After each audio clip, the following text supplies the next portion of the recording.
Harris was a journalist who was 23 years old in the early 1960s when he went to the Nuevo León State Jail in Monterrey, Mexico, to write on an American called Dykes Askew Simmons, who had been convicted of murder. This information was disclosed by Harris in the foreword to the 25th anniversary edition of the Silence of the Lambs book, which was published in 2013. Simmons, with his unsettling eyes and bad Z-plasty repairing a cleft lip, clearly suited the description of a murderer.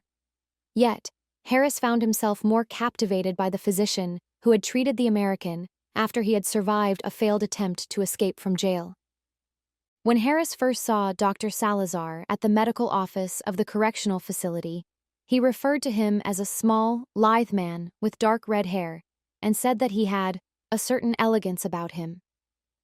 The physician came to life after the reporter provided a few replies that were unremarkable. He then proceeded to inquire about Simmons's scarred look and asked for his opinions. "Did the people who were murdered stand out to you?" So Salazar inquired. In response, Harris said, "Yes." Should we take the doctor's statement to mean that the stunning victims were the ones who provoked Simmons into a violent rage? The response from the physician was, "Certainly not." Early anguish, on the other hand, makes later agony easier to fathom. "Mr. Harris, you are a journalist," he said. "I recognize you.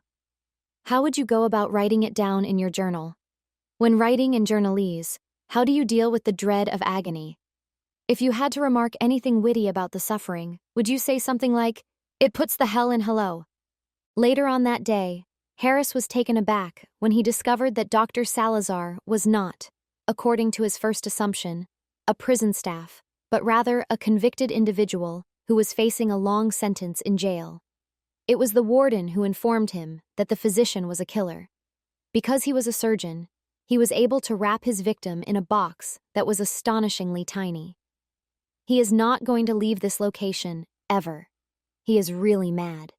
As per the profiles published in the Times of the United Kingdom and the Latin Times, it has been revealed that the individual referred to as Salazar, in Harris's narrative, was really known by the name Alfredo Bali Trevino. He was born in Mendez, Tamaulipas, to a family that was well known in the community. As a result of his father's strictness, the youngster and his siblings were encouraged to achieve academic success.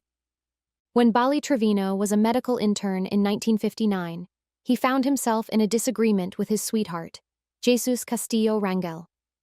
The reason for this disagreement might be either financial difficulties or his own determination on marrying a lady. The man who wanted to become a physician murdered his partner, then meticulously cut him up into bits so that they could fit into a box. He then tried to bury the box on a ranch. Despite the fact that his work was quickly discovered, Bali Trevino was ultimately condemned to death in 1961 for his crime of passion that he committed. Another charge that was made against him was that he was a suspect in the murder and dismemberment of hitchhikers. However, it seems that these allegations were never confirmed. It has been said that the werewolf of Nuevo León continued to exhibit a sophisticated sense of style when he was incarcerated by wearing light-colored suits, dark sunglasses, and a gold Rolex watch. In addition to this, he kept up an unofficial medical practice by providing medical care to other inmates and by visiting residents of the town. After serving a term of 20 years in prison, Bali Trevino was released and was able to return to his former neighborhood in Monterrey, where he provided medical assistance to the ill and the impoverished, sometimes at no cost. In 2008, a few months before he passed away from prostate cancer, he consented to give an interview to a newspaper. However, he declined to discuss his violent history, stating, "I don't want to wake up my ghosts.